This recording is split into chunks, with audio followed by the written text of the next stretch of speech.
are the 3Ms. My name is Professor Amanda Kirby. I'm the CEO of Do It Solutions.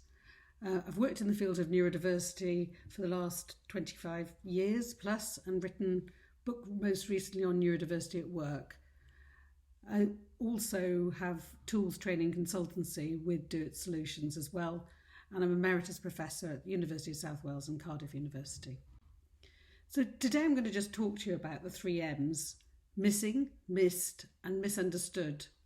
I want us to think about the people who are not in the statistics, that are not around, maybe not counted, and perhaps some of the reasons for that.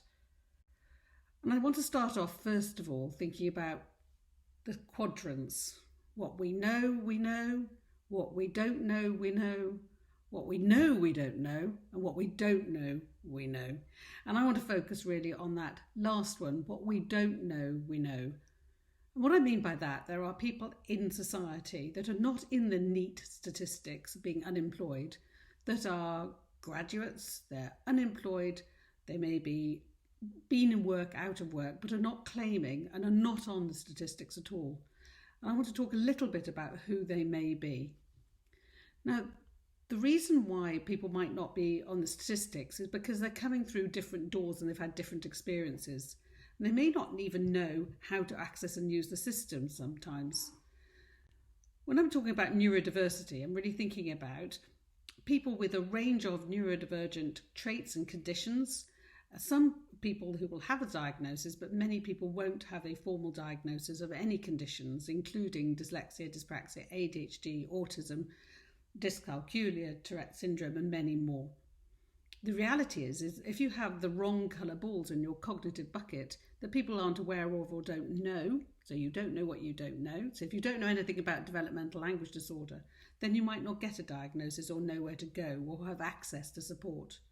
And this is really important when we're thinking about the 3Ms. The people who are out of systems, who haven't got a diagnosis of a condition or other thing, anything, and don't know, and they're wandering around the systems.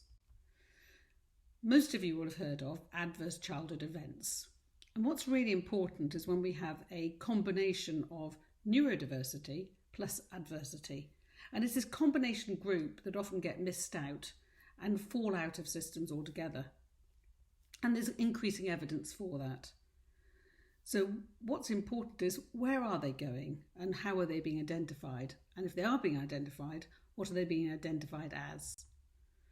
What we know from some of the work from Helen Minister's group is that actually when we see this combination of double jeopardy where children have had neurodevelopmental conditions and adverse childhood experiences, the impact is they have even greater challenges altogether. And often those are the children who fall out of education, and they are the children who grow up and fall out of employment, but they may never have been formally given support and intervention. So are we colourblind? Are we actually, because we're working in professional silos, seeing adults in different ways as we do children? And for example, the teacher might see a child in one way, parents see a child in another way, somebody else sees the behaviour, but in reality, if we look at all of the lenses, we really look through the lens properly, we would see the complete picture. But often children, like adults, are going from service to service and not always having that integration.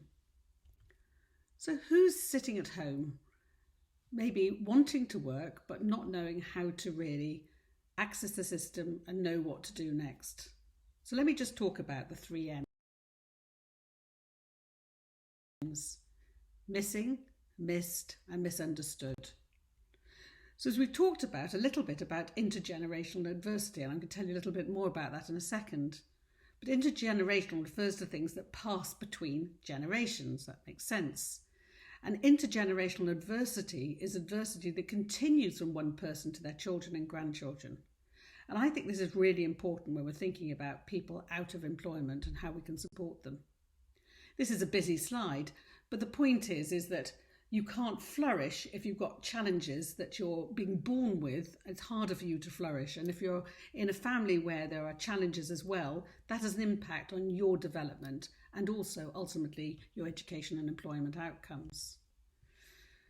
Life is really a little bit like, snakes and ladders, that some people can climb the ladder and get through school, get in education and get into employment relatively easily.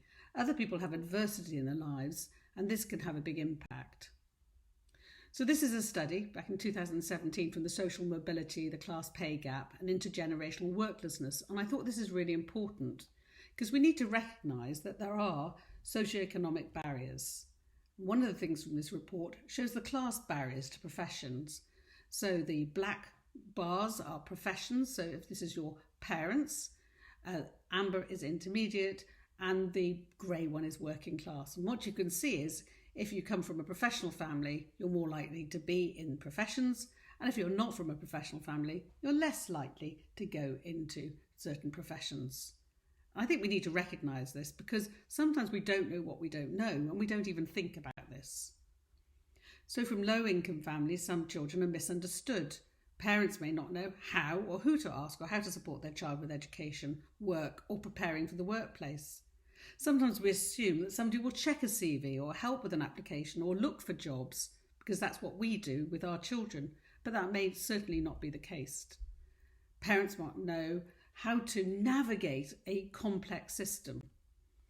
In fact, when you go to the papers and look at the research, we see this intergenerational worklessness that is an impact. And when I looked at the research, I saw exactly that, but seeing some quite different things between gender. This was a European study published looking at intergenerational joblessness in different countries. And interestingly, the conclusions from this study was the research provides the first evidence that high levels of this indicator of social exclusion, such as large, medium, and long-term penalties across generations for males.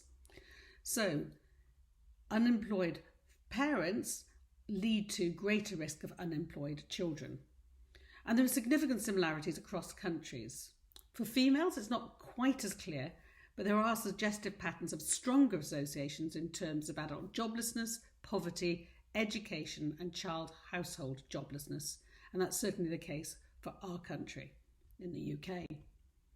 So we need to be cautious about where are we finding people who are not in employment, because if we have intergenerational worklessness, we may not be having families who've got models of practice where they can support and identify the pathways into work.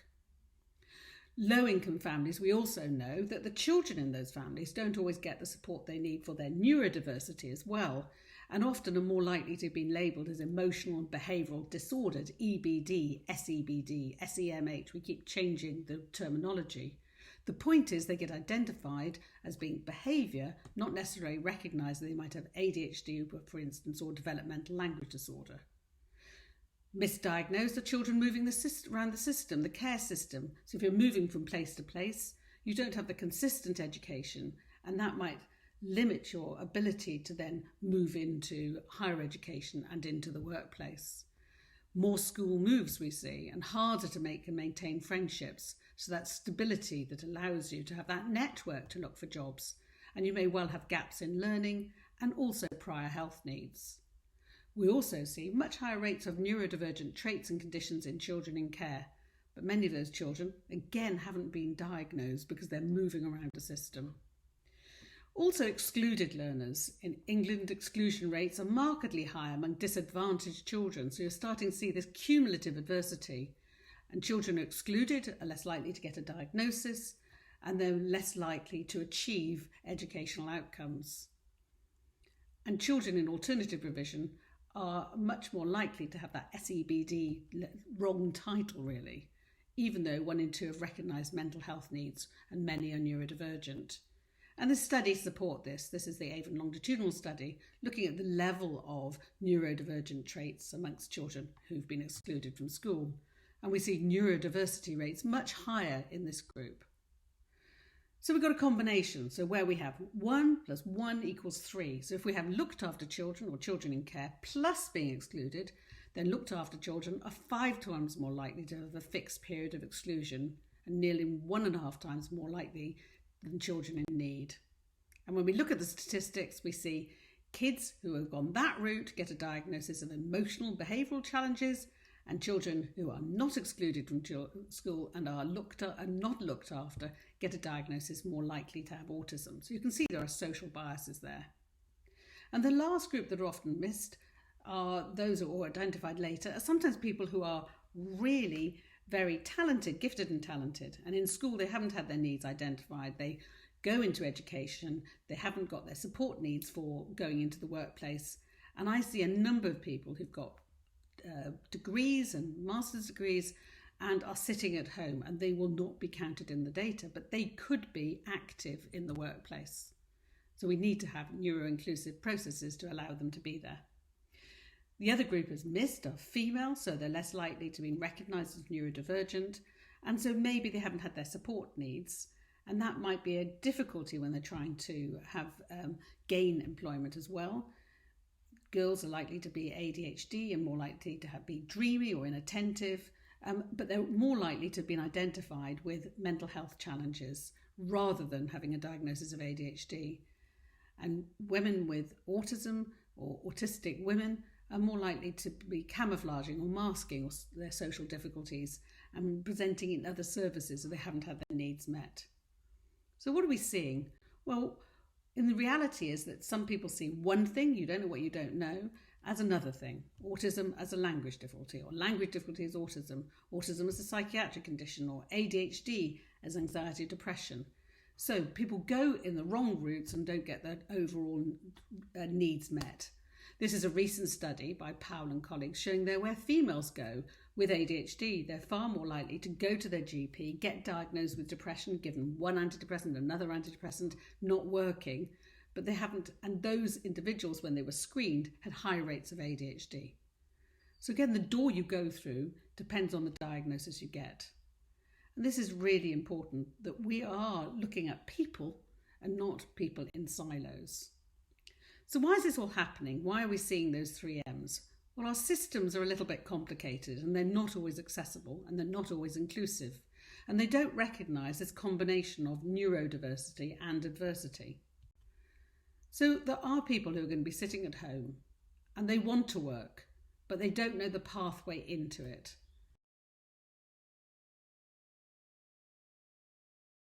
And delay or no support can result in people being not in any system at all. So I think we have to assume our stats are inaccurate. We need to ensure that we have inclusive practices that opens the door.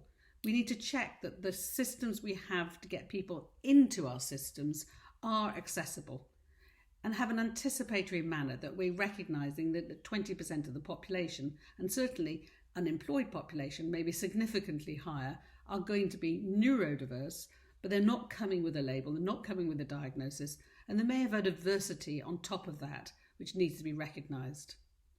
We also need to ensure that communication is a two-way street, and that means ensuring that our methods of communication are as inclusive as possible.